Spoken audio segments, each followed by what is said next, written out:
Hello everybody and everywhere, and I'm happy to see all of you, and those of you who I cannot see, you can turn on your cameras so that I could see you also. And I see both people that I know and some new people that I do not know. And it's good because this is a public course, and I just want to say a few words how this course came to life.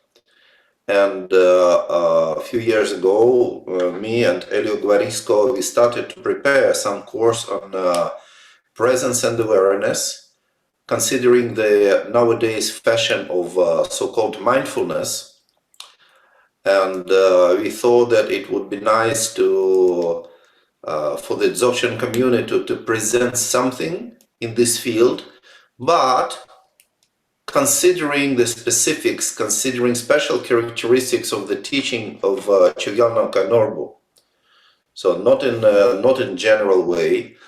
And we had some advice from Chogyal Namkha Norbu himself, and we studied many things in order to prepare such course. Somehow it was not completed. That work was not completed because Rinpoche left us, and then also Elio died.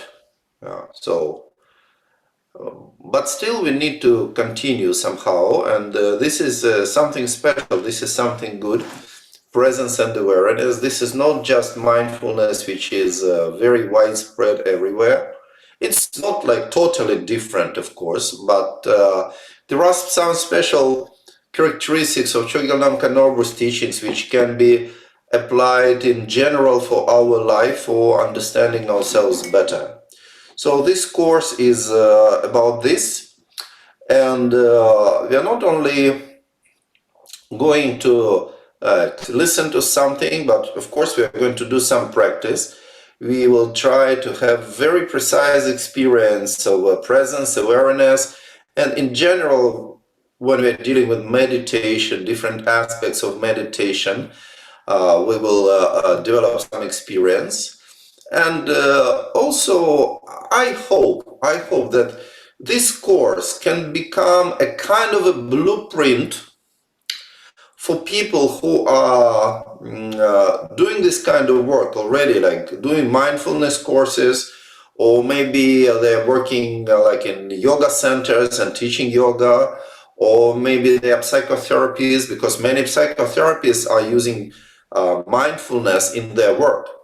So my idea was to give a kind of a blueprint for such people, how to apply the knowledge which is coming from Chogyal Namkha Norbu, but does not require some special transmission, is not really the Dzogchen teaching, but of course it's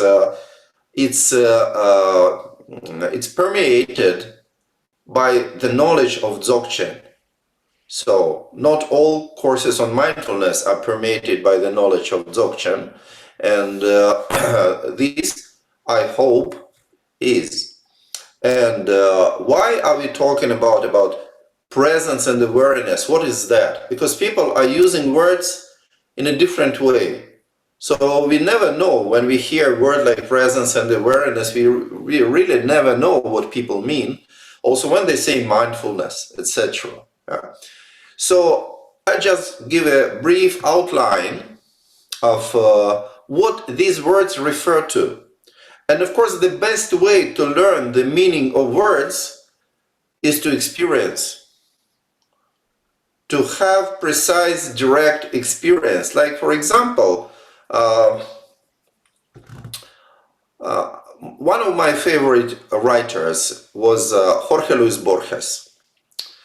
And he had a very nice short story. He had many nice short stories, but one short story was about Averroes, a Muslim scholar, who was trying to translate some treatise, I don't remember by whom, but some by some ancient Greek author about theater.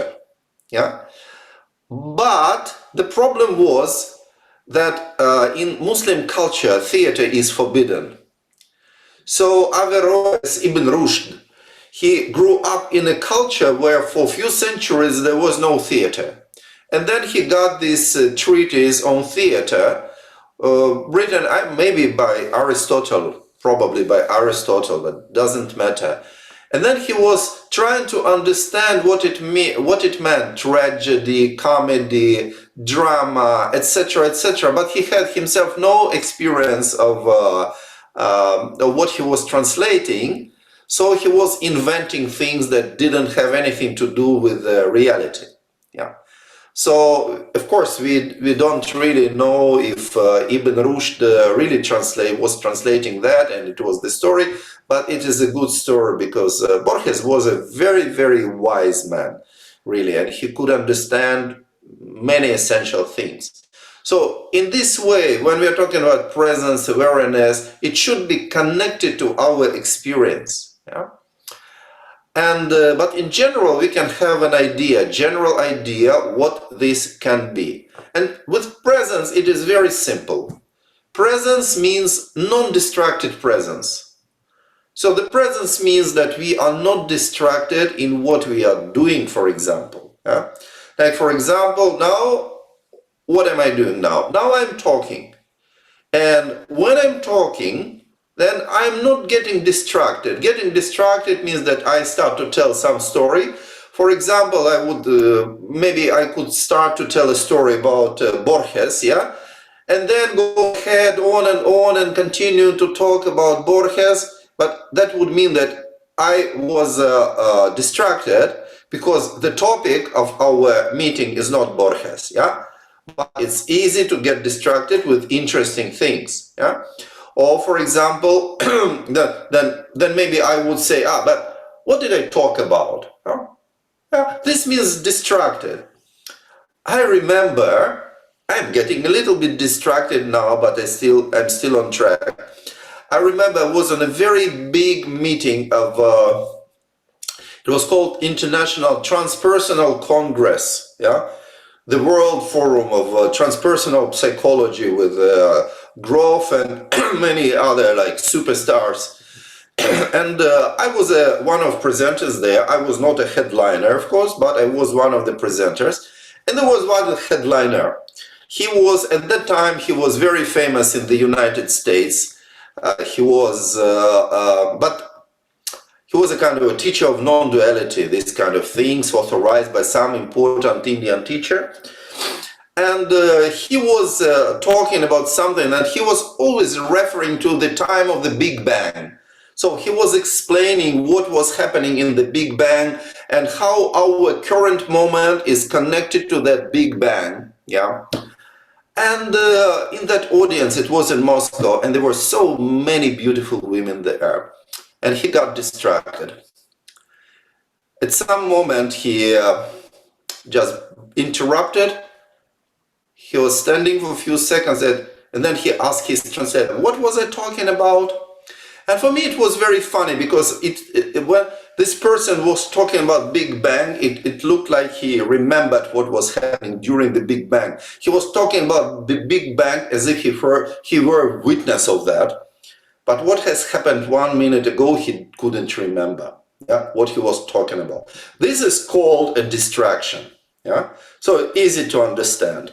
When we are driving a car and we are getting distracted with something, with the telephone or something else, then we can have an accident. Yeah? When we are doing some kind of work and we are getting distracted, we are not keeping present, that we do a mistake. It can be a terrible mistake, then it means we have to solve some problem, or it can be a minor mistake. Minor mistake means that instead of doing one thing one time, we do one thing 2 times, 3 times, 4 times, etc. until we do it. Yeah? Why? Because we were distracted, so we need to start all over again. Yeah? So easy. Yeah? I'm sure all of you have this experience. I have multiple experiences like this, of course. Yeah? So this is what we are talking about, presence. And when we're talking about awareness, there is a variety of things. Yeah?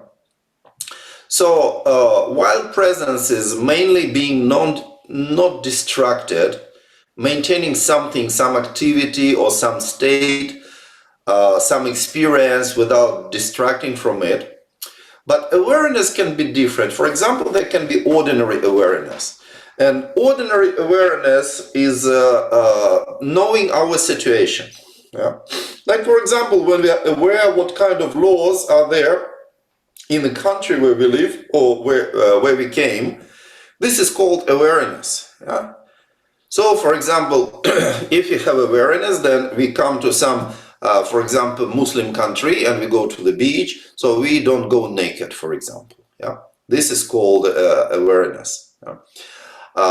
And there can be many other things. Like just yesterday, I read an article that in Sri Lanka, one zoologist was arrested. Why? He was picking up dead bugs from the ground and he was just carrying them in his pocket. So he was checked at the national park, and then they discovered he had dead bugs.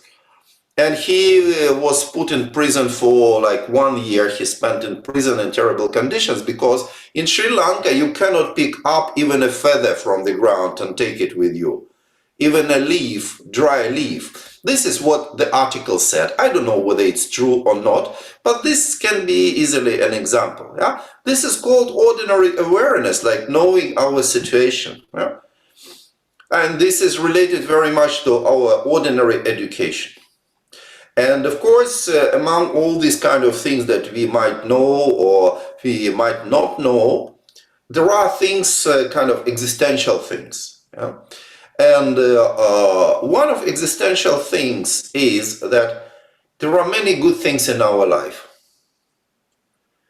This is a kind of an important awareness that there are many good things in our life. Yeah? Usually when we are considering our life, we very often just think about problems.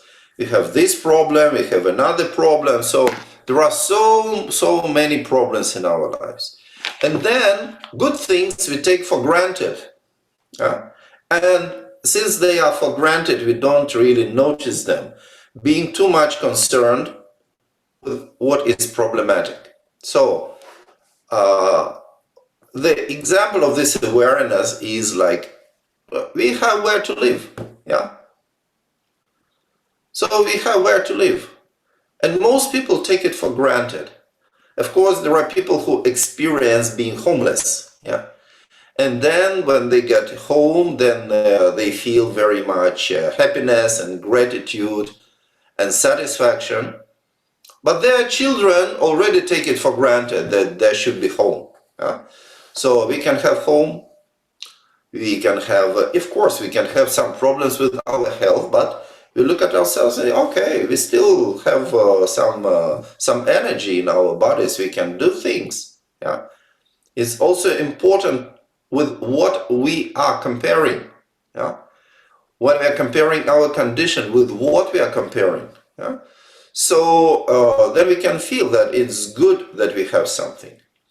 So now what we do now, we do an exercise. Try to remember and notice good things that you have that you do not really value. And try to feel their value. Yeah.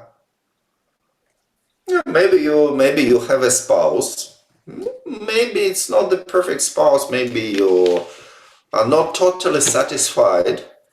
But it could be much worse, no?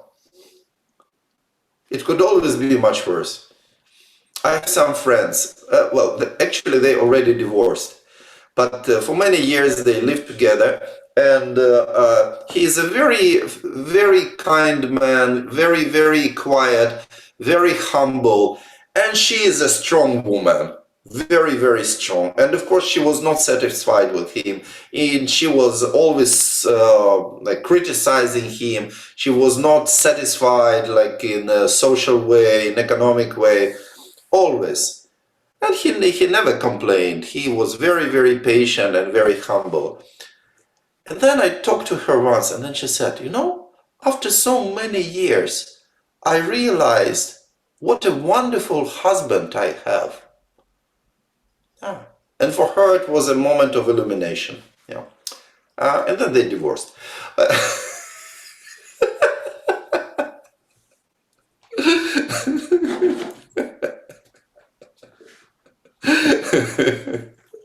So, but there are things that we take for granted, and try to think, try to look around.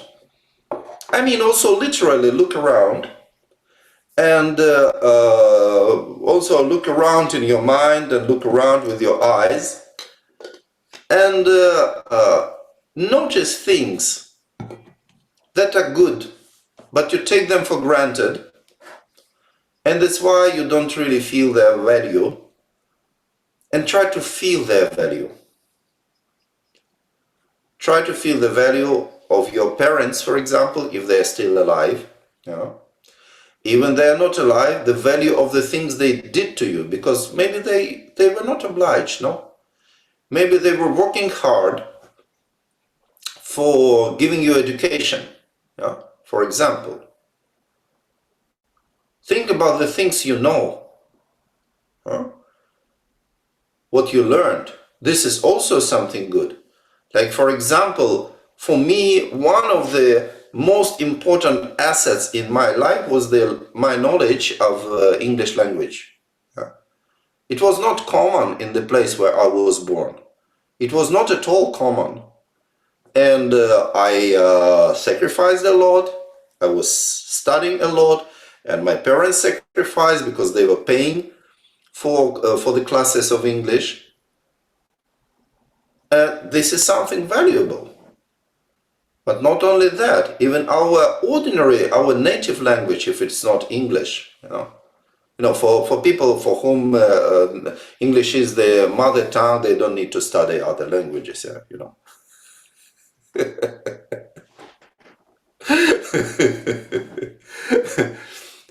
But at least you know English, no? And you can communicate with people, and you take it for granted, but it is not. It is not for granted. The knowledge, the command of a language is not for granted. We have to learn it. We have to study. Someone has to teach us. Yeah? So look how many good things we have in our life, and it's quite possible we couldn't have them, but we have. And there are many people who do not have them. Yeah. And just think, and when you think about something good, observe what's happening in your body, how you feel. Not just think, but feel what you feel about it.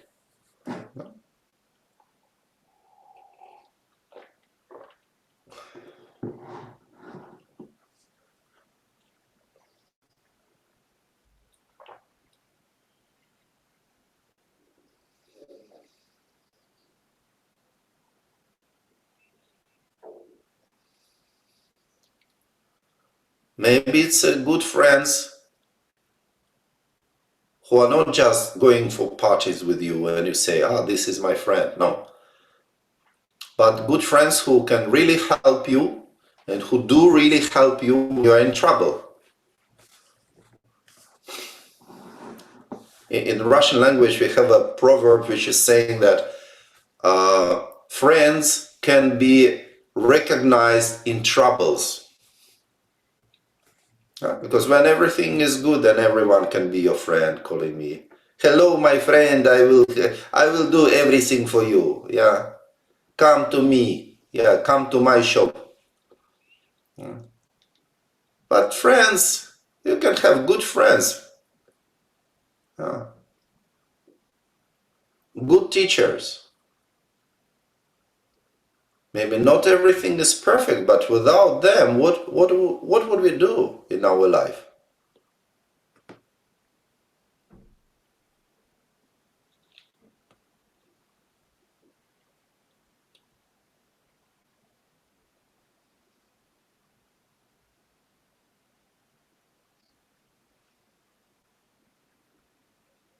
So think about this, direct your attention to this subject, and notice how you feel about it.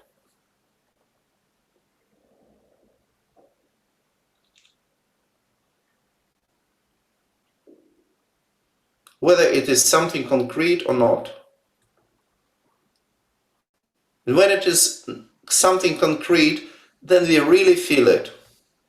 It reflects in our condition, it reflects in our body, it reflects in our breathing. When it's purely intellectual, just remains on the level of the mind, doesn't change anything. Yeah, do you value this? Mm-hmm. And the next moment we forget. Yeah. Observe, think about something else, and observe how you feel.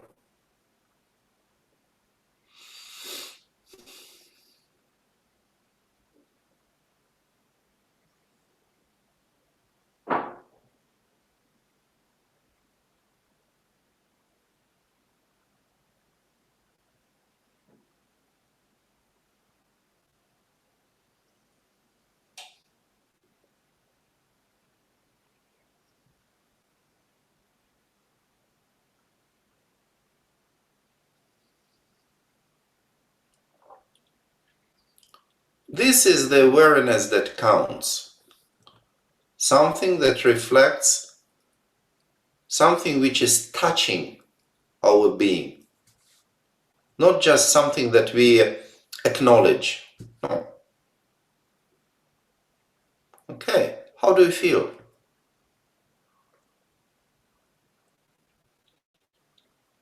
What kind of experience did you have? Who can say, okay, John, share your experience, please.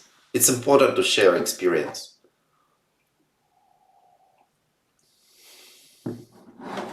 Sorry, just a second. Just a second, I will. Yeah. Now you can go ahead. Yeah. But turn on your mic, please. Yeah. Felt like my heart opened up. Yes. Yeah, great. We just think about something and our heart opens up. Huh? Great. Okay. Who else wants to share? I can. Yeah, please. Janet. I think of not only my heart, but I really felt gratitude, just a real sense of gratitude. Yeah. And how does your mind feel now? Thoughtful, just it's expanding in terms of all of the things that I am so aware of. Okay. That, yeah, it's just growing as I sit here and think. Good. Thank you. Who else would love? Okay. Lujan, how was it for you? Hello, can you hear me well? Yes. Okay, so I had a similar experience, and for me it was a very pleasurable sensation on my chest, lightness, very pleasurable sensation on my chest, and also my mind felt very relaxed. So yeah. Great, thank you very much. Okay, Laura, would you share your experience? Yeah. But you turn on your mic, please. Hi. Okay.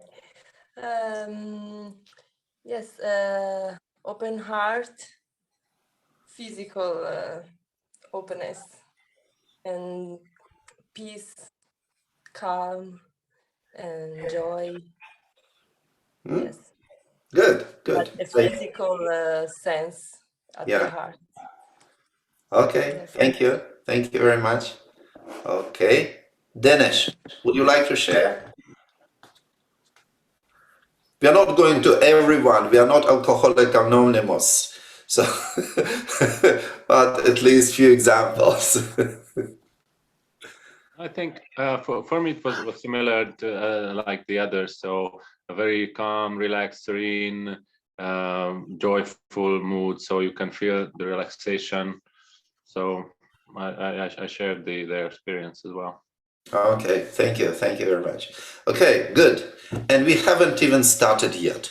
Yeah, that's a good beginning, because we haven't really started yet, like meditation or something, but we just clicked on some kind of awareness, yeah, and we feel it already. We feel it in our minds, and we feel it in our bodies, which is very, very important. Then it is something concrete. So if you were attending,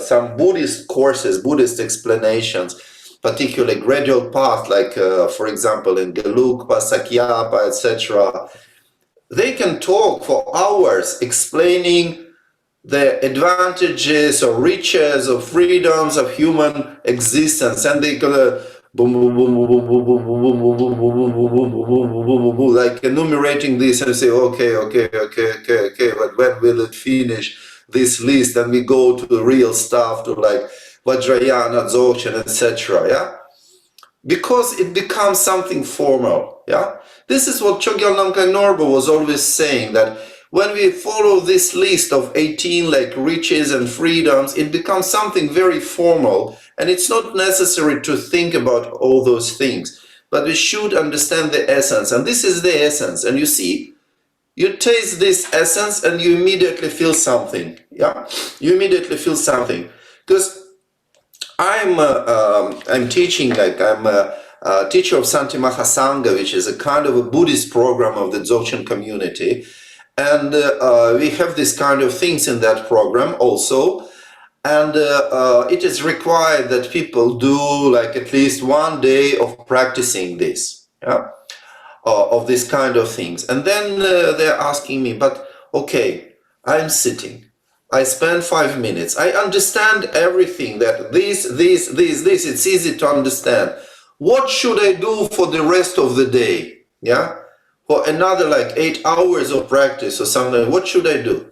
Yeah, but now you can understand what you can do, because the things which are good in our lives are many, and 8 hours maybe is not enough to fill them all out, not to enumerate. Maybe you can enumerate in half an hour. Yeah, you can make a list, but it's not necessary. What is important? You feel it out. You feel, this is good. And then you enjoy. This good feeling in your body, you enjoy. And then the body is relaxing. Yeah? And this is actually in the science of meditation. This is not just awareness to make you feel nice, but this is also an antidote against agitation. When we feel agitated, like we are worried, there are some troubles, yeah? And when we worry, we make them double, yeah, the trouble. And instead of like worrying, we think about good things, yeah? We think about good things, we become aware of good things, and our mind calms down. Yeah? And this is something very, very concrete. And not only we can think about things, but we can also use our senses. Yeah? We can use our senses. Yeah? Like for example, you can look around and find a color which gives joy to your eyes. You know, it says there is this famous expression there, beauty is in the eyes of a beholder. Yeah? So become a beholder, not a stakeholder, but a beholder. But steaks are also not so bad, no? If you have a steak in front of you, it's also not so bad. You can enjoy how it looks, okay? But even if you have a bee in front of you,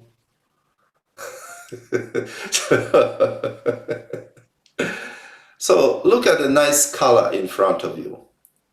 Maybe you find some green plants. Yeah, this is the best.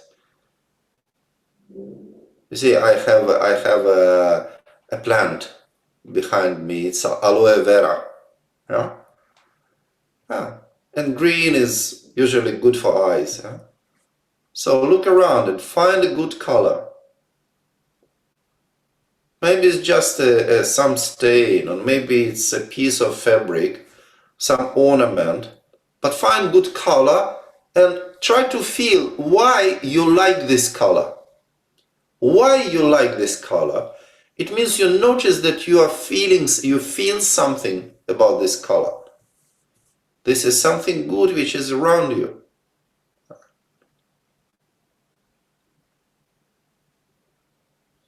So find joy.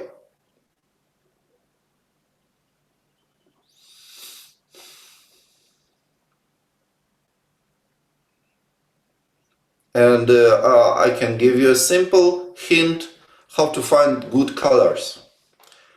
When you are at your computer, just look at your desktop, yeah, and you can see icons of all these famous companies, yeah, and you can be sure that each icon costs dozens of thousands of dollars, because they need an expert who would choose a really good color which is nice looking.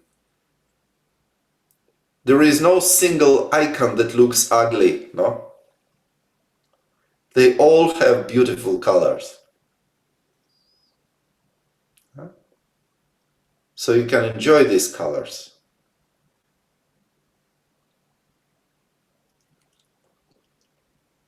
They are very thoroughly chosen, these colors. Okay?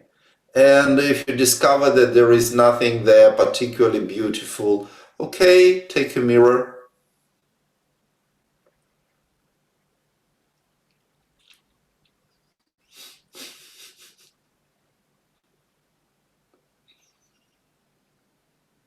Okay. So, can you feel it? Can you notice how it feels when we are looking at some nice color? Huh? It can be also some nice shape, something curved, you know.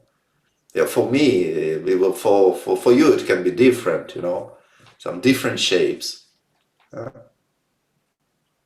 Something balanced. It can be an abstract thing like Kandinsky, for example. But it looks nice. You look at it, you see all these like stripes, etc. It's very strange. But you look at, it looks nice. Feels good. Good colors, good balance, and we feel good. So this is also something which is surrounding us, and even we can live in a very ugly room, for example. Yeah, sometimes it happens. But the colors can be nice. Even in that room, there can be some nice stains, even not full wall, but at least some stains on the wall still have nice color. Yeah, and we can enjoy. Okay. So, and now you can also feel your body. Yeah? And this is another kind of awareness. Another kind of awareness is that we know the condition of our body, the condition of our voice, our energy, our breathing, and the condition of our mind. Yeah? We know how it is. Yeah? And for example, I would like to ask you, please sit comfortably.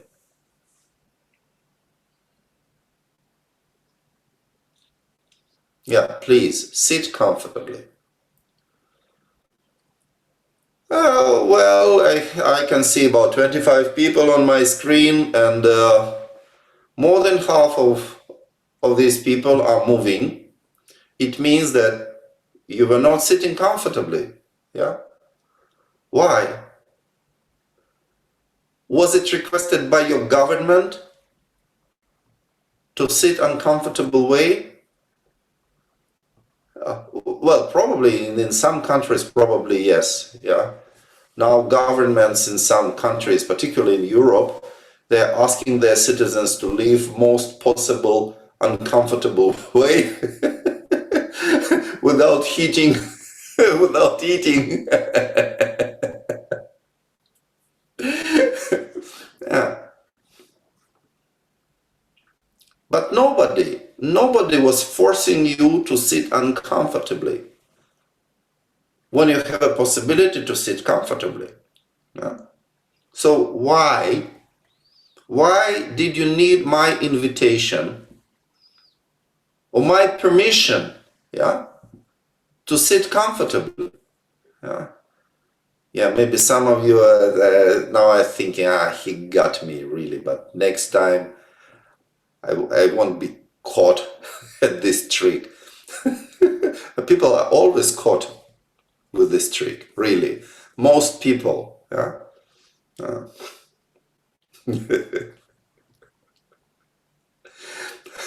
I remember I was giving some meditation class, and it was another exercise, and there were two guys who just came to see, to check. They were sitting a bit separately, you can always understand. These are the guys who know already everything about meditation, and they just know who is this guy in this block. Yeah, who is this? We need to check him out. He is good or not? Just checking. If his emptiness is as empty as ours, yeah, something like that. So they come and I understood immediately the idea. It was so clear. It was just written on their faces. And the exercise was, I was saying, like, you try to move and you notice who is moving. Try to move your hand, try to move your head, whatever you're moving. And these guys, they're just sitting. And because I know they don't want to follow me, they just want to hear what I'm saying. And then I said, but when you're blinking, you notice who is blinking. And of course they are blinking. And then I could see their faces, they were trying not to blink. And then I said, okay, and if you're moving your tongue, you notice who is moving your tongue. And something like this. And this was something they couldn't avoid. And they were trying, like first getting like stone-faced, but then they understood they could not resist and they relaxed. And then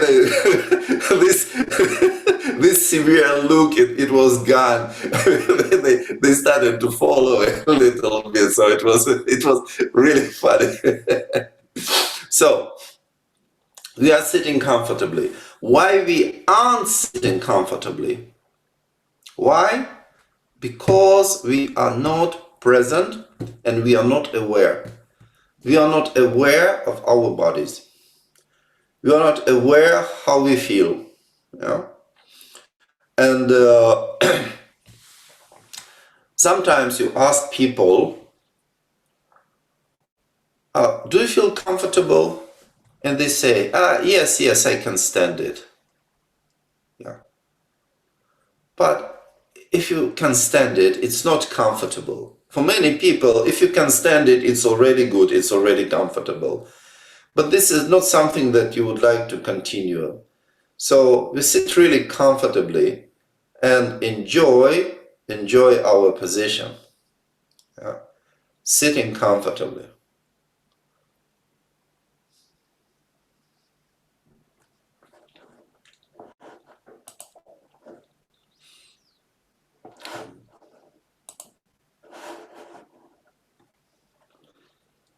And now notice how you're breathing.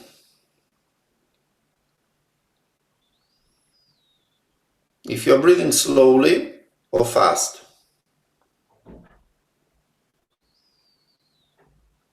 You don't need to breathe a certain way. You just notice how your body is breathing. Your body can perfectly do it without you. Did you ever think about it? Huh? Your body can perfectly manage it without you. You can go to sleep, but your body is still breathing.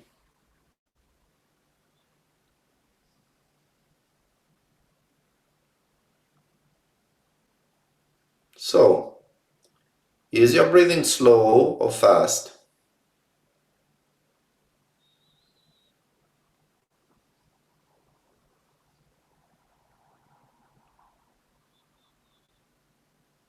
Is your breathing deep or shallow?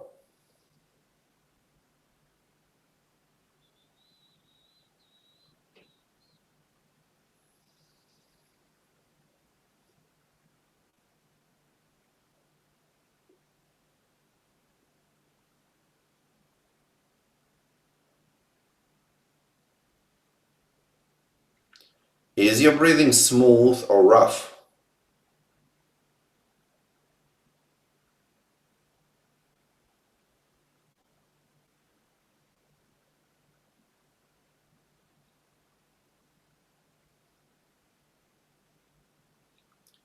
Is your breathing continuous or interrupted?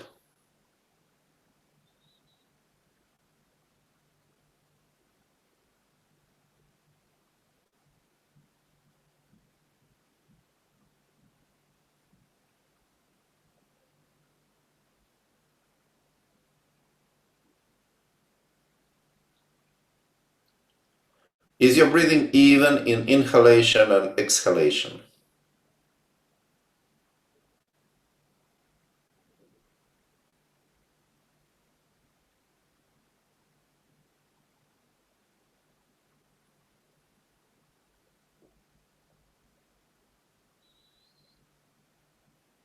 So you can notice how your breathing is.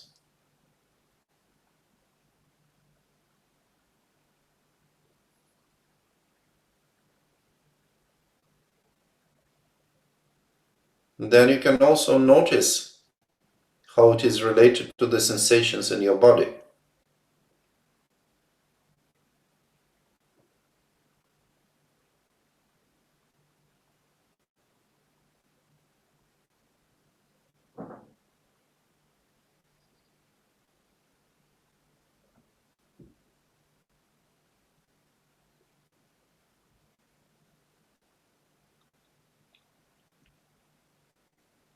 But then also we have minds.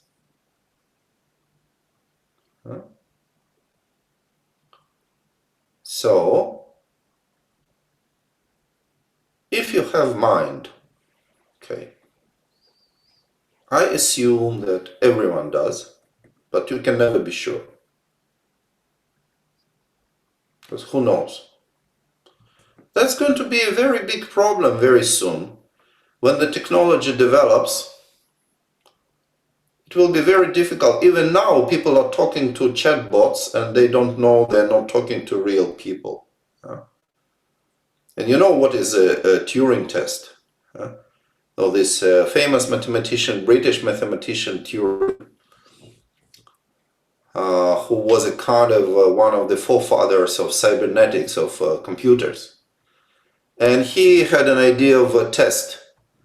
Turing test means it's about artificial intelligence. So Turing test is that you are talking to artificial intelligence, and from the answers you cannot understand whether it's human or not. You have a full impression that this is human. So this is called a Turing test. And I'm joking that nowadays more and more computers, they pass the Turing test, and less people do. Yeah. Because for many people, when they are talking, their vocabulary, their grammar is not exceeding those of a chatbot. Yeah. So, but we have minds, yeah. And check how is your mind? Is your mind calm or agitated?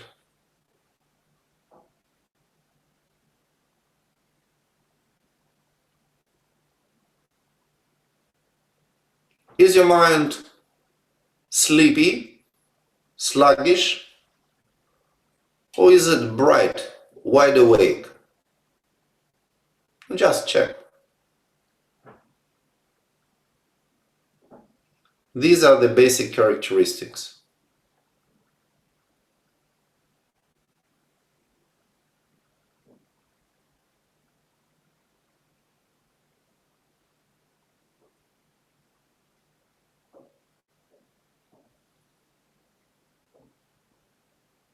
Okay, can you notice how your mind is?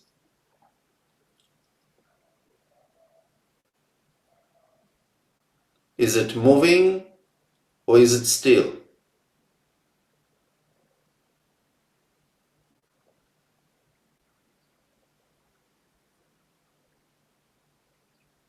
So you can notice the state of your mind. And very often we are not aware of the state of our minds. Of course, we can do mind reading and understand what the state of mind of another person is. Now, for example, I'm watching news from American and European media, and it seems all of them know what Putin thinks. That's good. And they base their analytics on that knowledge. He thinks, he wants, and then they develop further. Yeah, so this is a good background, yeah, you know. Yeah, but for us, it's not so important to know what is the state of mind of Putin. Yeah. About the state of mind of Biden, probably there is not much discussion.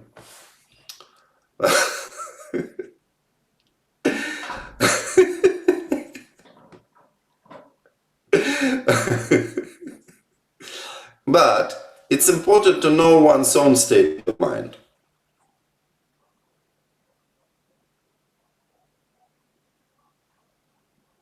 And how is your mind? Is it still or moving? Is it calm or agitated? Is it awake or sleepy? Is it foggy or clear? So you check.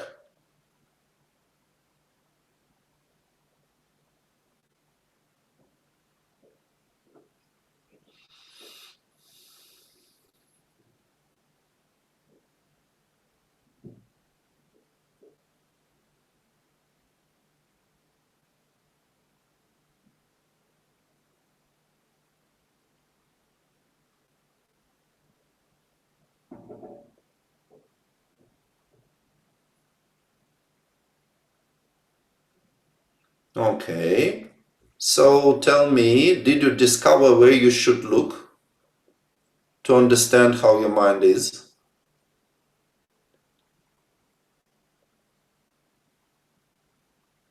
Huh?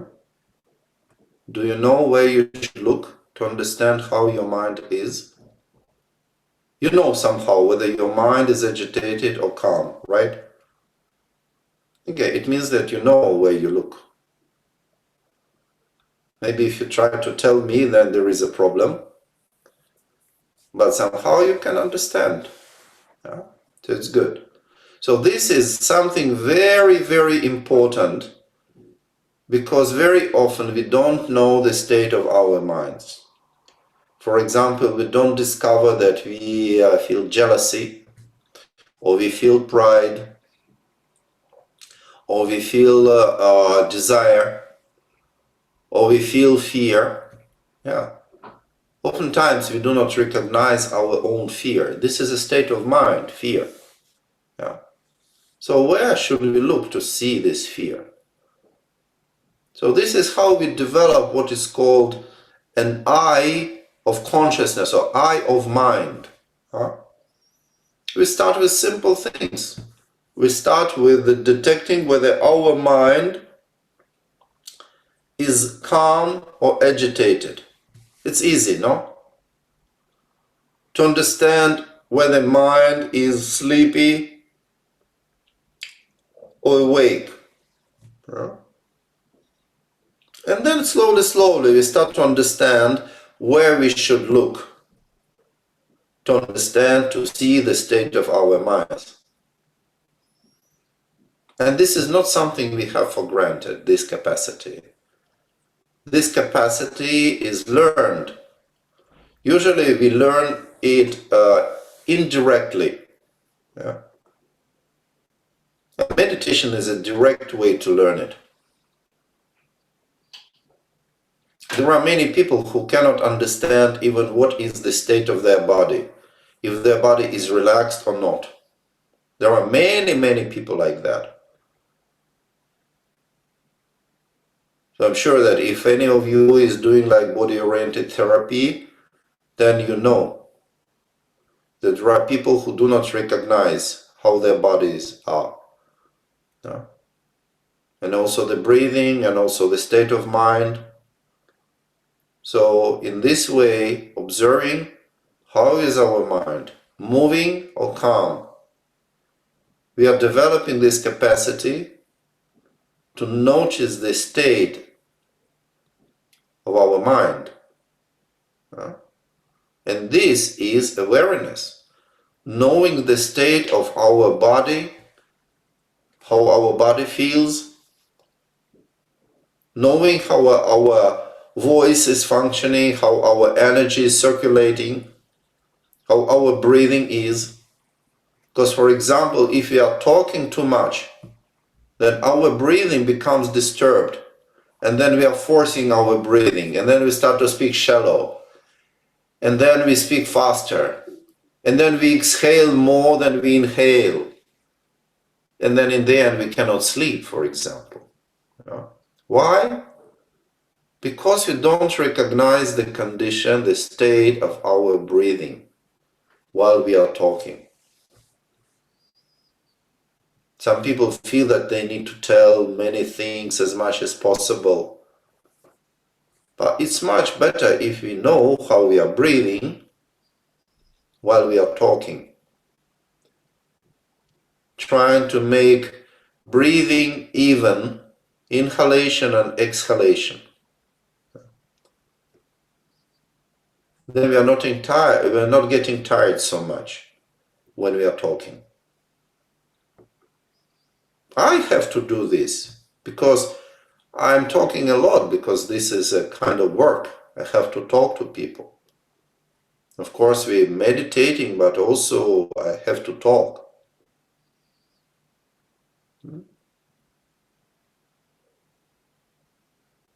Okay, and now we try to learn what it means to sit correctly.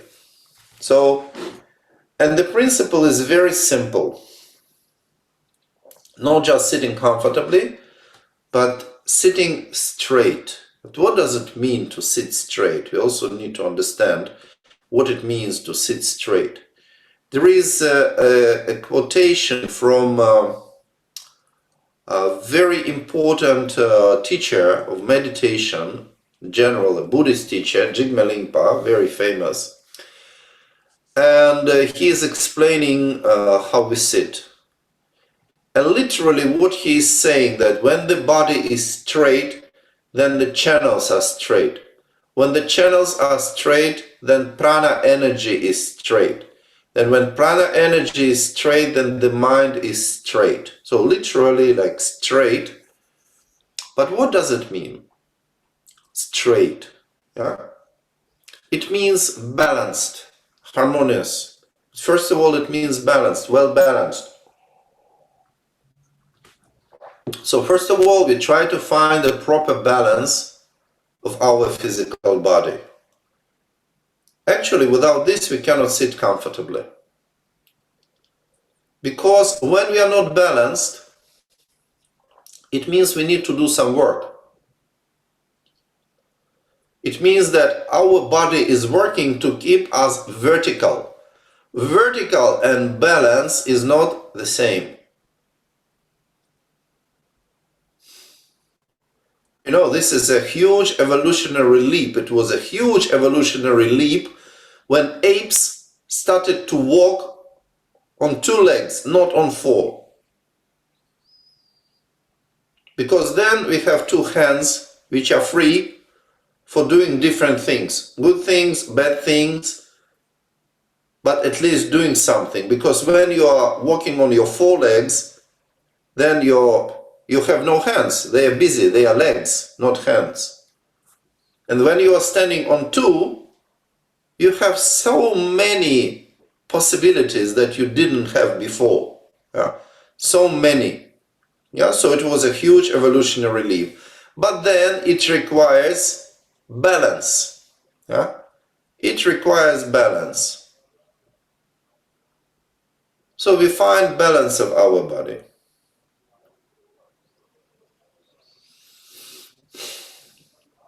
We try to find balance. We try to feel the ground, to feel the support.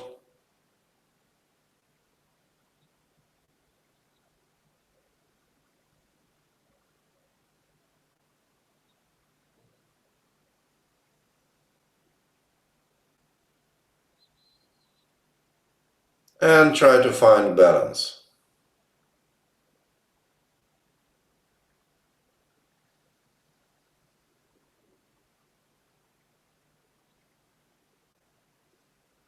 And not only the balance of your torso, but also the balance of your head. And for this we need to pull the chin slightly in.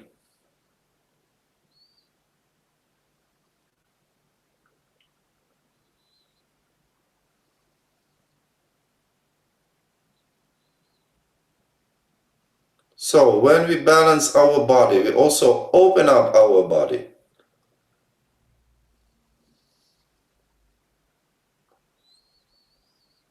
We allow the air circulate in our body freely without obstacles. So the body is straight. And then in our body, we say there are channels. And usually we immediately think about some mysterious channels. But the channels, what are these channels? They are not something material. They are like trajectories. Trajectories of some signals, some communication that is running through our bodies. Some signals like nervous signals, like chemical signals, electric signals, optical signals, yeah? There is even a branch of biology which is called Biophotonics, yeah? Which is exploring how the light spreads in our bodies, inside our bodies, because different tissues of our bodies, they have different optical qualities. Some are more transparent, some are less transparent. Yeah? Like nerves are a little bit transparent, for example. Yeah? So things are transparent and there are signals. Yeah? You know that light is important for our bodies. Like, for example, when we receive light, then vitamin D, I think vitamin D is produced, if I remember correctly. Yeah. But how it can be produced? Because our skin is transparent. So there is a signal, optical signal can go through the skin. Yeah. So these are different signals, also mechanical signals. Yeah. Mechanical signals, a very simple example, there is a mechanical signal. When we are putting food into our mouth, we are putting food, so the amount of food in our stomach is increasing. And when it is reaching a certain point, it's a kind of a trigger there. It touches and then we feel, okay, we are full. Stop eating. If we ignore, we continue to eat more. But there is a very precise trigger when our stomach is full and we can feel it. Okay, stop eating. Yeah. Not so easy, not always easy. Yeah. So there are different signals, and these signals they circulate in our bodies with the blood, with lymph, yeah, everything. Sounds are also transmigrating through our bodies.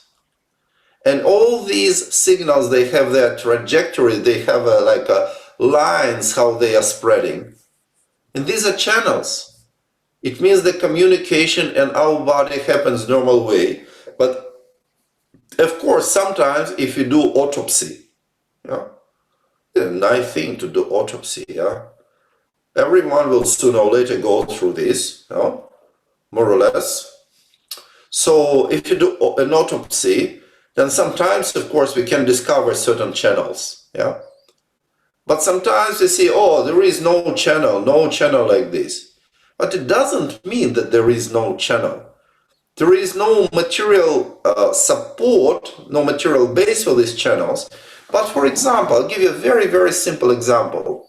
When we want to explain how our solar system is working, is functioning, how we describe it, how we depict it. Yeah? We have a sun in the center, and then we have orbits. Yeah? We have orbits.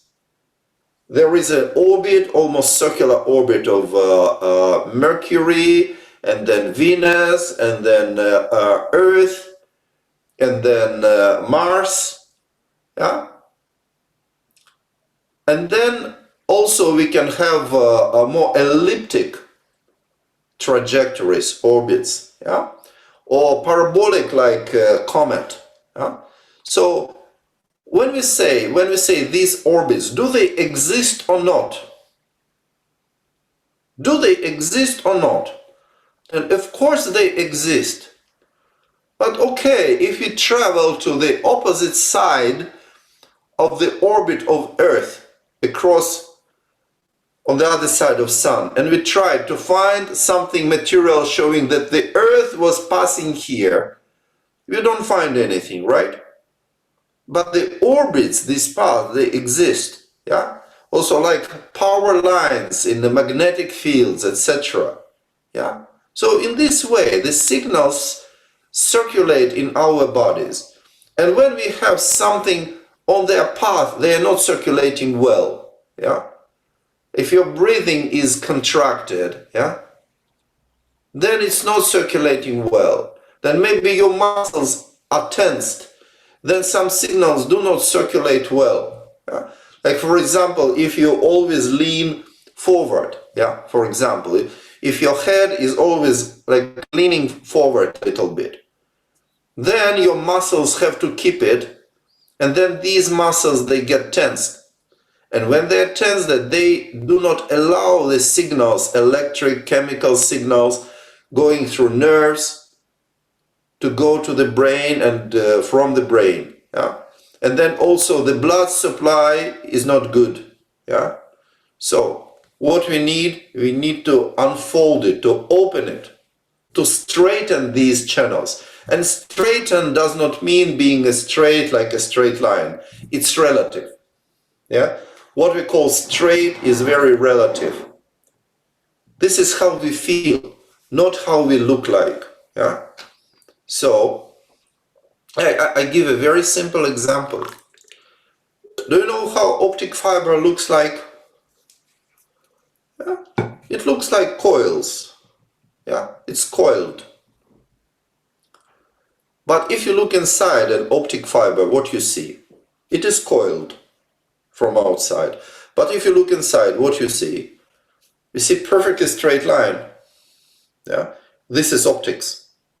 Yeah, so you see, curved and straight, it is relative. So we feel our body is straight. We feel it from inside. And then everything is circulating well. And then what it means that the energy is straight. For example, when we are breathing, our breathing has certain characteristics. And there are characteristics, for example, of frequency. And there are characteristics of a magnitude. Yeah? And there are different patterns. And they are always changing. And also our heartbeat has different characteristics. And we have many, many different cycles in our body that represent energy moving. So when we are sitting straight, when our body is straight, when the channels open up and all signals are circulating well, then all these cycles, they stabilize. Yeah?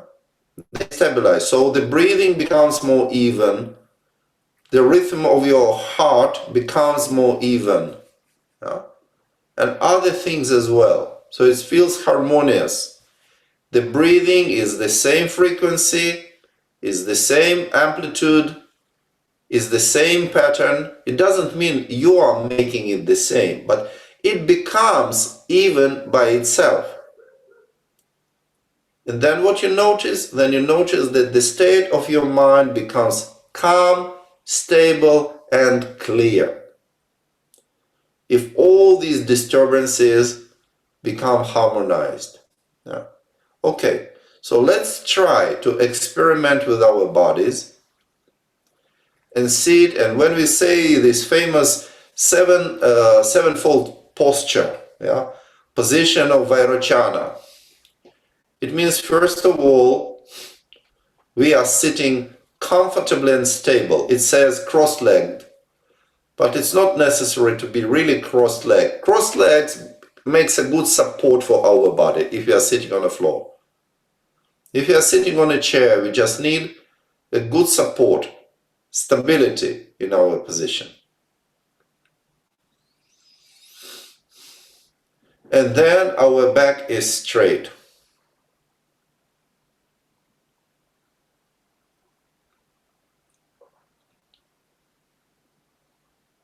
And then our chest is open, chest and shoulders.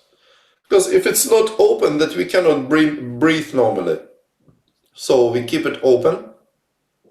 But now we need to put our hands somewhere. So we keep them on our knees and we check.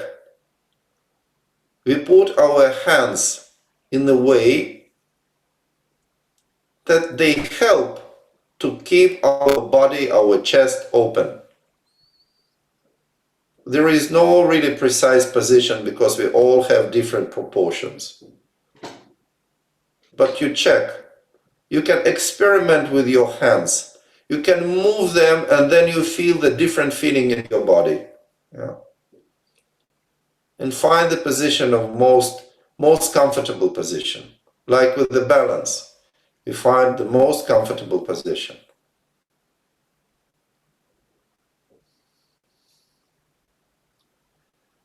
And then we keep our jaws and lips and also eyes slightly opened, relaxed.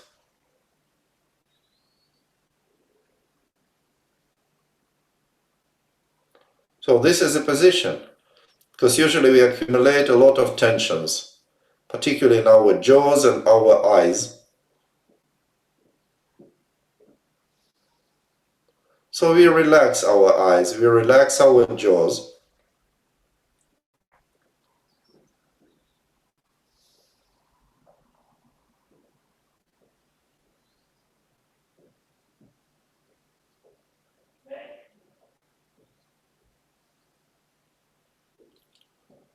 And then we touch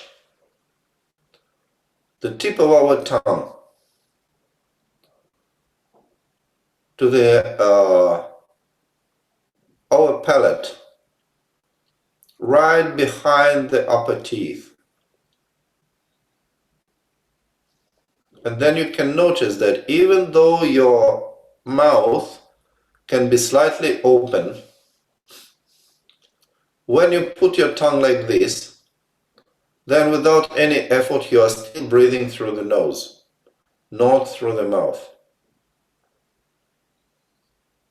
There are some systems of meditation where you need to breathe through the mouth, but in general we breathe through the nose. So now you remember, we sit cross-legged, which means we sit stable. Then our back is straight, it means also balanced. And our chest is open, not blocking our breathing and blood circulation. And our hands are on our knees, helping to balance the torso. And our eyes and our jaws and our lips are released relaxed, can be slightly opened. And the tongue is touching the upper palate, helping us to breathe through the nose. And these are 6. Then what's the 7th? Magnificent 7. So this magnificent 7 needs its Yulbrina. Yeah. The old generation knows who I'm talking about. Young generation doesn't know shit.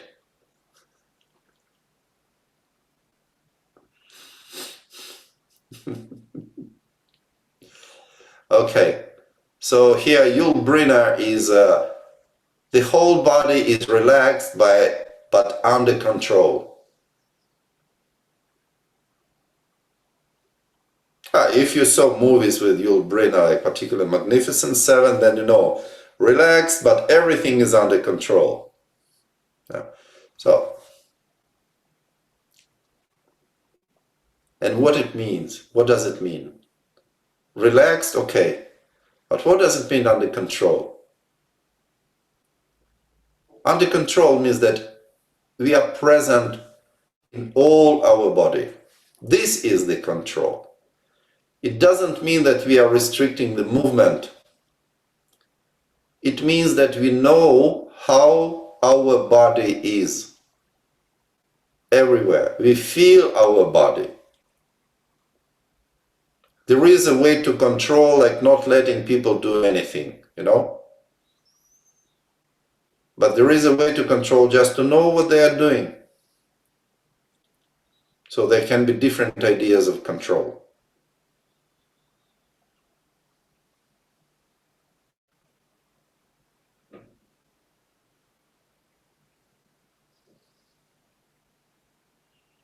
So, and what can we do to have this feeling of presence all over the body?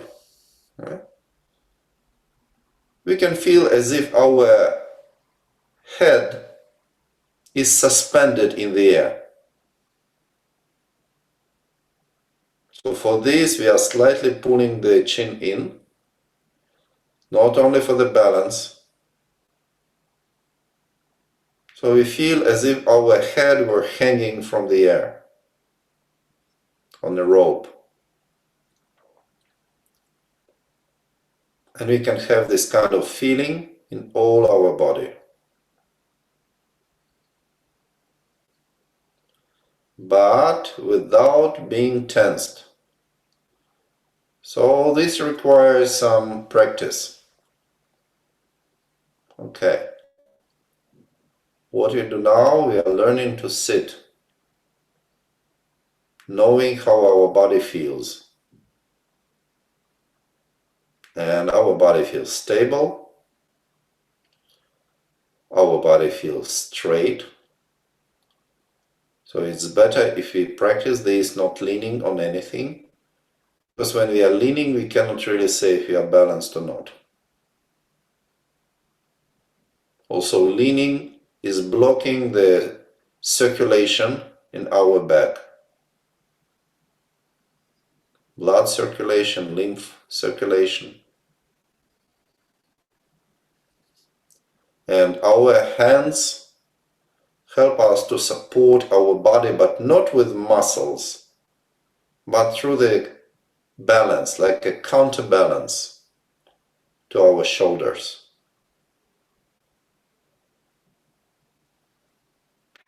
And then our jaws are relaxed, allowing the circulation of blood through our neck.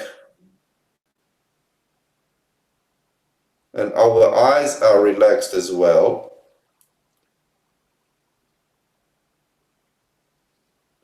So we are not looking at something in particular. We can direct our gaze. We can direct our gaze in the to the direction of the tip of our nose. Not particularly looking at the tip of our nose, but in that direction. Or we can just look at space, in space. not concentrating on anything. So these are our eyes, and then the tip of our tongue is touching the palate, and then even our jaw drops. We are still naturally breathing through the nose. And then we have control over all body.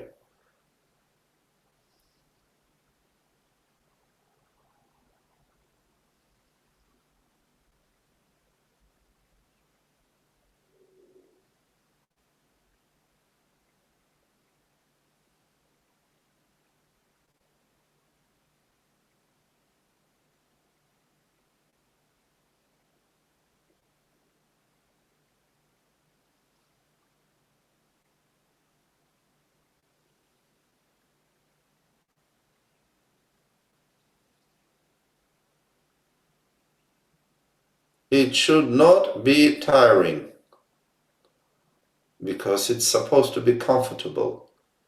If it's tiring, then maybe the position was wrong.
So we are not meditating really, we are just maintaining the presence or awareness of all our body. So we are aware of how our body is, and we are not getting distracted from it.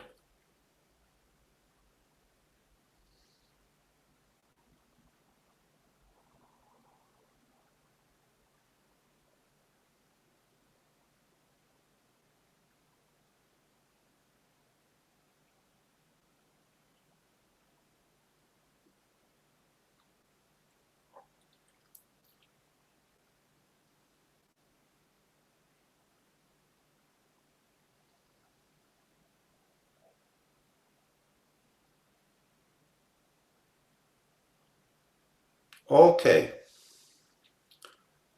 very good. And how do you feel? Who would like to share?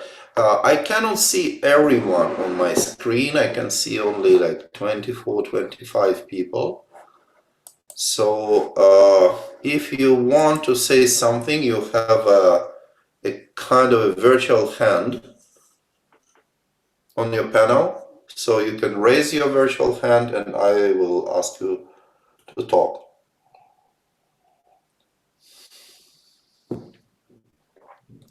So please share your experience And if you have questions, then of course you can ask questions. Please, Jerry. It was interesting. Frequently when I sit, I have my hands in my lap. Yeah? And I noticed a big difference with my chest opening when I put my hands on my knees. And that difference in physical sensation also seemed to open me up in other ways as well. And then after I did that, I could also still put my hands in my lap and still maintain that experience of the open chest. Yeah. Great, no? Yeah, interesting. Very Good experience. Because, of course, very often people try to copy the statue of a Buddha and put their hands into meditation mudra on their lap, but it makes shoulders like squeezing shoulders, and chest is squeezed. It's not open, and then it's not comfortable. But people feel they sit like this, yeah, and it's not comfortable. I mean, meditation is not happening this way. Huh? For meditation to start happening, we need to sit properly. And this is the best way to sit properly. So we don't really need to do anything. We just establish our body in a balanced way. How we do balanced way? Yeah? We can move slightly here and there and just observe what is changing. And then we discover what is the position of the balance. Yeah? We find it experiential way. So we open up, we discover how it is when our body is open. Yeah? And then when you know how it is, you can change also. You can move. But you wouldn't be moving anyway. You can move. Okay, let's try to experiment. Yeah? Put your hands on your knees. Yeah? Find a balanced position. Find a balanced position. And then try to lift your hands in a way that wouldn't hurt the balance of your body. Yeah? Yeah? Maintain the same. You can see. You can see in certain directions you cannot go, right? You cannot go in certain directions, okay? Like crazy. Yeah? Cannot go everywhere, yeah? Because then the balance is changing. Yeah. So, yeah, it's not easy. But how you feel in your body, no effort. No effort. So this is balance. Yeah. Okay, good. And I could see Padma, you wanted to say something? I felt some part of my brain in the back was activated and the colors come more brightful. Good. Good. So you know that this is the occipital lobe which is controlling vision, yeah? You know this? No. But it's exactly in the back, in the occipital lobe, it's here. And this is the area which is controlling our vision. That's why it's very dangerous when we are hitting the back of our head, because then people lose vision. So if you do like this, if you release muscles, yeah, on the back side of your neck, you release muscles. And how we can release muscles? When the muscle is tensed, then what we should do to make it relax? Because a muscle knows only one thing: it can like contract. Yeah, contract more and more. So in order for muscle to relax, we need to pull the muscle. We need to pull it and then it relaxes. So people who are working with the body, they know it very well. Yeah. So you pull and then it is relaxing. And so we are pulling a little bit, yeah, and we are using fascia. We are not using muscles, we are using fascia. And then there is a release and the blood starts to circulate better and it goes to the brain. And first, what is here is occipital lobe. Yeah. where the vision is controlled, and then you can start see colors more bright, no? It's not magic, it's basic biology, basic physiology. Yeah, but it's very interesting that you notice the influence in this area. Yeah, good. Okay. Om Ibagui. Or Hello, Ibagi. What is how yeah, you Ibagi? Ibai. Hello, everyone. I felt like clarity in my whole body, and all the senses, breathing, thoughts. Also, however, I felt a uncomfortable situation or sensation with the thoughts. Like I had clarity. It was like a little river above with the thoughts like floating in the mind. It was rare. I had like clarity about that. Yes, like water. Yes, I don't know how I can explain it, Good, but yeah, good, good experience. yeah. And this is just because of sitting correctly. Yeah. Mm. So sitting correctly is not about the technique, really. It is not about the technique how we are sitting correctly. Some people are trying to sit correctly and they torture their bodies with the lotus position, for example. But this is about how we feel our body. So we feel our body, we connect to our body, and then we know the proper way to posit our body. Yeah? Because even our body is not very straight. Yeah? But the axis of balance is always straight. This is physics. Yeah. This is not magic. It's always straight. Okay. So let's try again. Let's try again to experiment a little bit with this.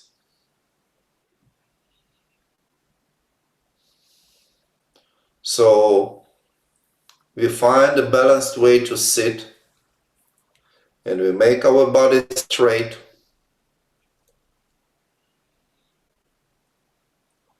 So you remember when the body is straight, the channels are straight.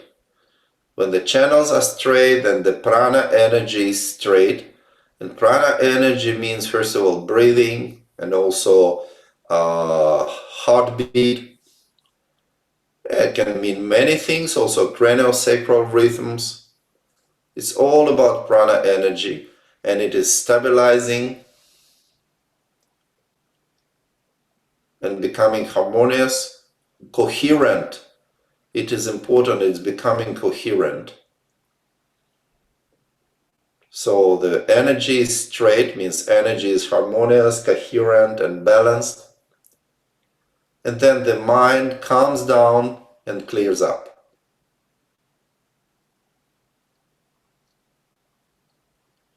And what is important, this position is enjoyable because it's comfortable. So it's about pleasure. It's not about suffering.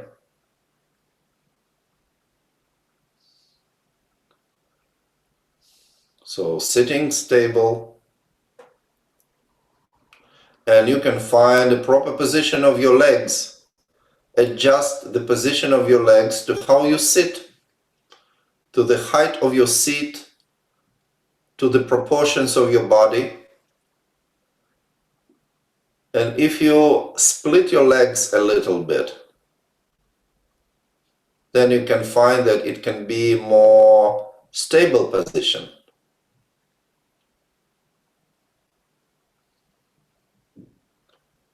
So you sit stable, and with the back straight.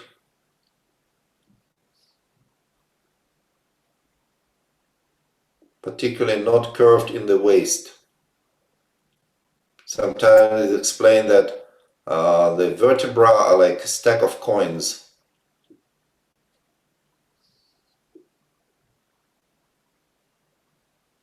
And it is balanced. And the chest is open.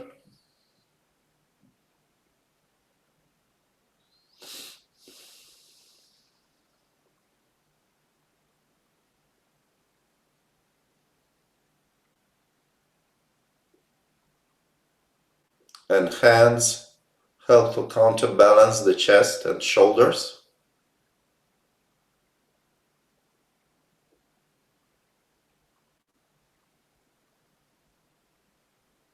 And jaws and lips and eyes can be slightly open, which means relaxed.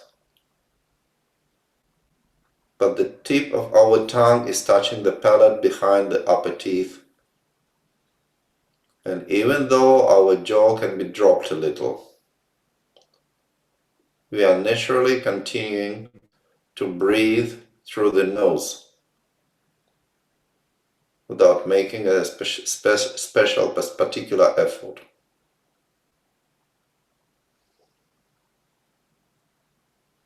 And then all body is relaxed but under control. So it means that it is toned. So we have some tone in our body. It's not just relaxed livelessly. It's filled with our presence. So try to feel, not to feel, but to fill your body with your presence. So it's penetrating everywhere, knowing everywhere.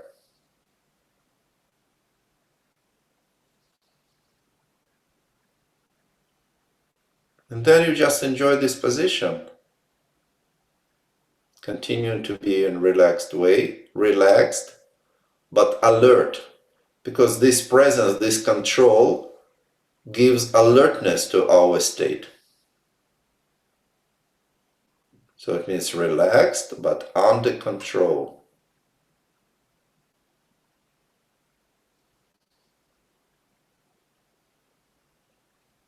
So this is famous sevenfold posture. And there is no ritualistic aspect here. Everything is very, very functional.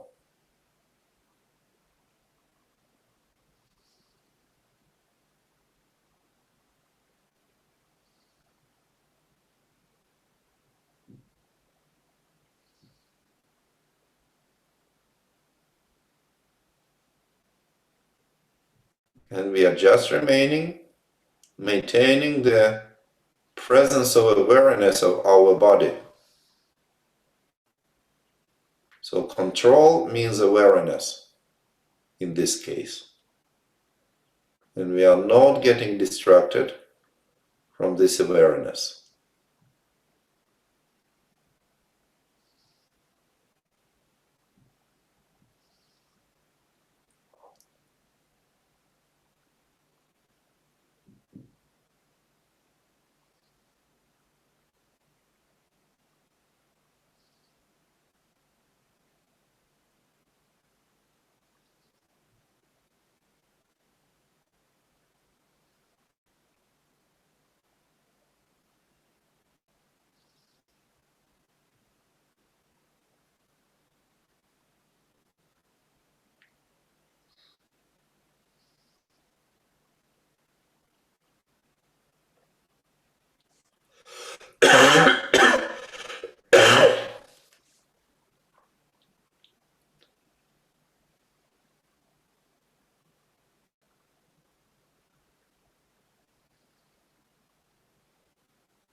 And of course, there is some inner movement in your body.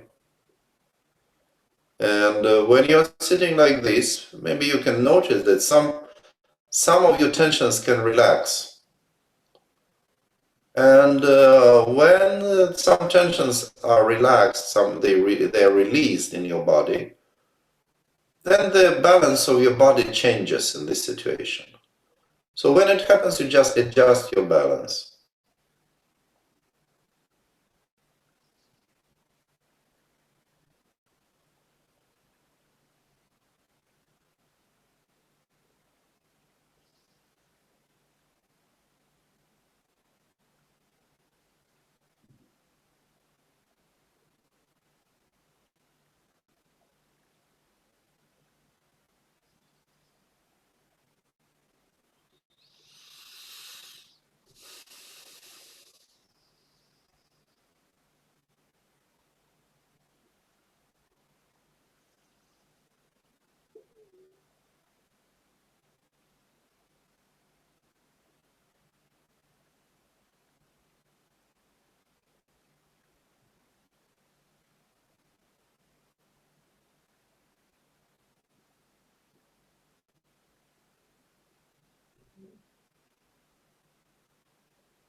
So your body can also be naturally moving,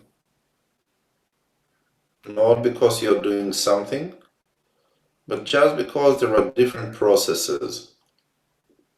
So you maintain being relaxed and being present.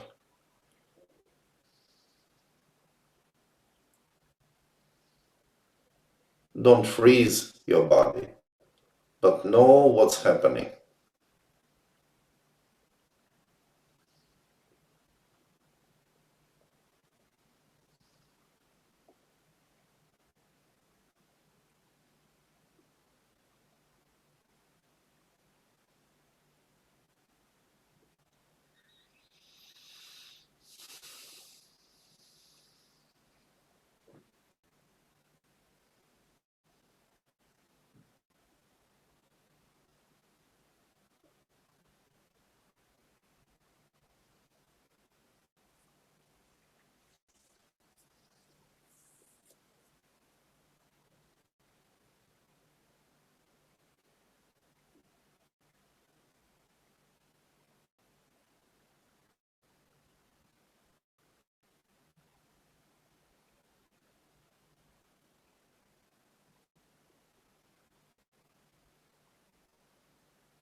Okay.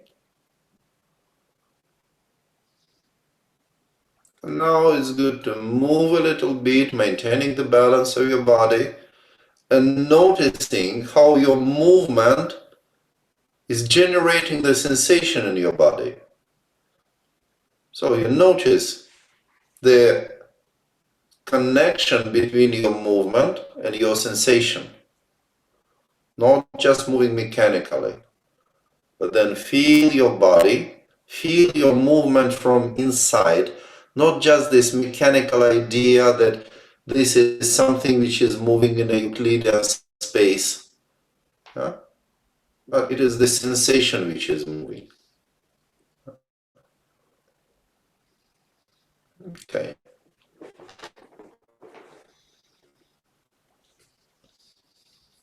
Okay, good. And how is the state of your mind now? Yeah, John, please. Ah, it was not raising hands. Okay. But still you can say something if you want, of course.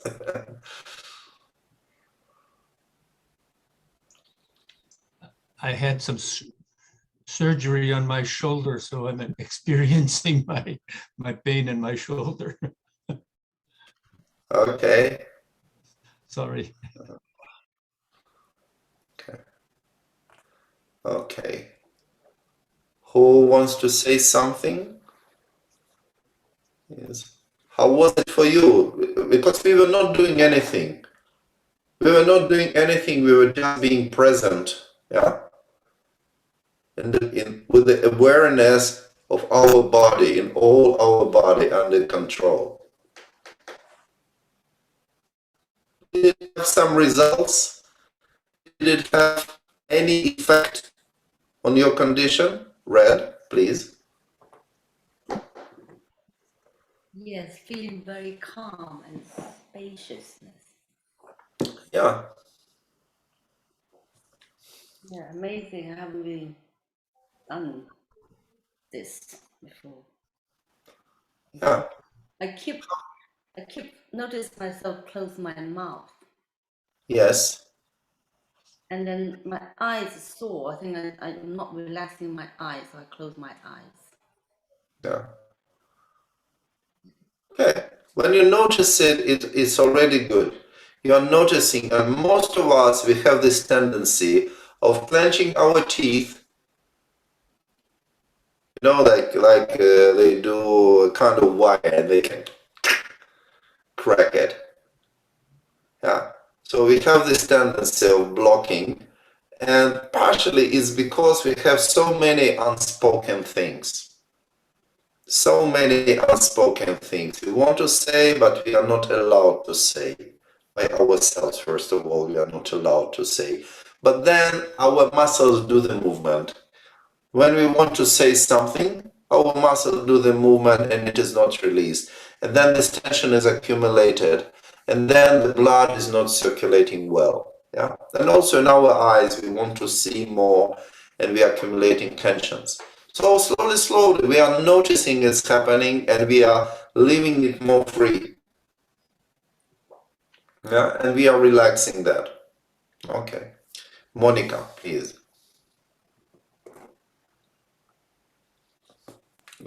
Okay, hello. Yeah. Sometimes I experience a little pain here too, but at times, I mean, I am so extremely relaxed, my mind and my body, that at times I lose the consciousness of my body. It's only movement that I feel, no? Yeah, good. Yes. Good. Good. Very good. This is called proper position of the body. Proper position. With just proper position of the body, we can achieve many results. Without trying like to concentrate or do something complicated. Just building up our body, the body is straight, the channels are straight. You can remember it, it is a formula. This is not something like something to believe, but this is like a formula how it's functioning. This is the formula of interdependence. The body is straight, then the channels are straight. When channels are straight, the prana circulates straight way without obstacles. When the prana is circulating harmoniously, coherently, without obstacles, then the mind calms down and clears up, becomes straight. Yeah. Okay, good. Thank you. Michelle? Yes, hi. I don't know if it was calm or not calm, but my whole body was just vibrating, but it was a beautiful vibration. I just felt it from toes to head everywhere. And shortly before you closed the sitting awareness session, I started coughing extremely. It's not new. I have a chronic cough, have had for many, many years. So that just, so then I was in cough. There was nothing else. So yeah, but at anyways, it was really interesting to get into this, to just feeling the whole body, just feeling completely vibrating. Yeah. So I don't know, maybe someday there will be more like a form of relaxation. I don't know. Yeah, you try to continue, you practice this, you get adjusted to this. Then you will start also, you can start noticing how your body wants to cough. And you are allowing it to cough in the most natural way possible. Not artificially, but it's it's moving, because while your body is coughing, it wants to expel something. Yeah. It wants to expel something, but we are blocking because we want to be like decent people, not really moving very much. But expelling, it's okay. Yeah, then you feel your body better when maybe you feel where there is a problem with your body. Yeah, that it's coughing. Okay, then Padma, please. Yeah, I went to love, and then I start to feel heat in the center of the body. So I need to open. Yes, I need to open my window because. Oh, good. Good. So you are very sensitive. Yeah. Good. This can be an effect. This is called, when we are doing this and our minds calm down, then we enter into the calm state. Slowly we enter into the calm state. And when we are entering into the calm state, there can be different effects. There can be an effect of vibration in all of our body. So sometimes it's explained like a bird is sitting like in the cold. Yeah, and it's trembling. Yeah, but it shouldn't be unpleasant. It can be pleasant sensation, or it can be heat, or it can be like all of your body becomes like a shell, and you're not moving in this shell, but it is a comfortable feeling. It's called like a turtle in a bowl. Yeah, so the turtle is hiding its legs and head and is not moving, but doesn't want to. Yeah, so there can be different experiences when we enter the calm state, and depending on our inner condition, of our inner balance. Yeah, but it is good that something is happening, something is opening up. So we just need to maintain it. Yeah, and how we can maintain it? Also, we can maintain the balance in our everyday life. So being present with our body, how we feel. Yeah. So it means that we are not really in a hurry. Yeah? Maybe we a little bit first in the beginning, we can slow down a little bit to notice how it works, how to be present with our body, yeah? How to be present with our movement to keep balance. And then we can also enjoy the movement of our bodies. Okay, you could see if you saw Chogyal Norbu how he was moving. And he was moving, he was quite heavy, no? He was quite heavy. He was maybe 130 kilos or something like this, maybe sometimes more. But he was moving very calmly. He was never in a hurry. I never in 20 years, in more than 20 years, I never saw him in a hurry. He was moving with balance. He was moving always with presence. So you could learn just watching him move. You could learn what presence is related to the body. Yeah. So if you were lucky to see Chogyal Norbu, then you know what I'm talking about.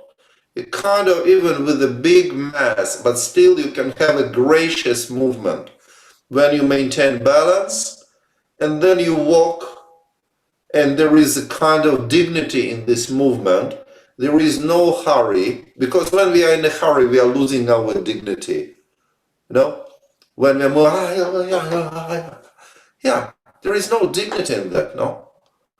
But we are with dignity, with balance, stable, and also enjoying. And when we are enjoying, we are sharing our enjoyment. Then we are happy. Okay. Anyone else? If nobody else wants to say something, then we will be concluding. And for concluding, again, we sit comfortably. Yeah. Maybe you forgot that you are allowed to sit comfortably always. So I'm just reminding you that you have this right, this basic human right to sit comfortably and enjoy your position. So feel good about how you sit.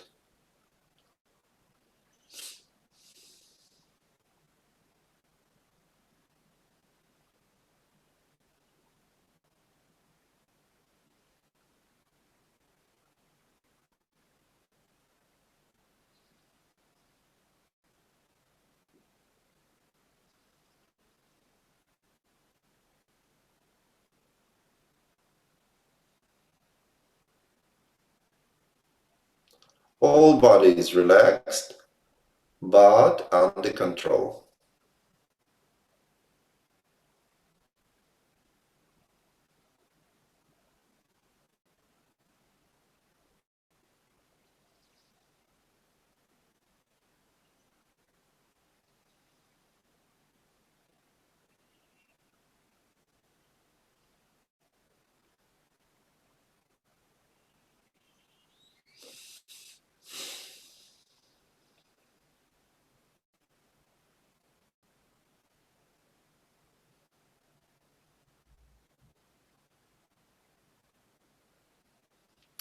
And now we just summarize for ourselves what good things we did.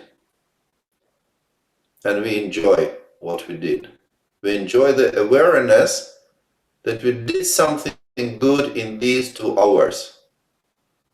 Not immediately jumping to something next, but just spend a few seconds enjoying, because this was a good thing and that was not for granted. You might not have it, but you did. And enjoy, appreciate, feel good about it. And then on the base of this feeling of gratification, this feeling of being satisfied, make a wish that it brings benefit, that it continues good way, and it brings benefit both to you and to other beings.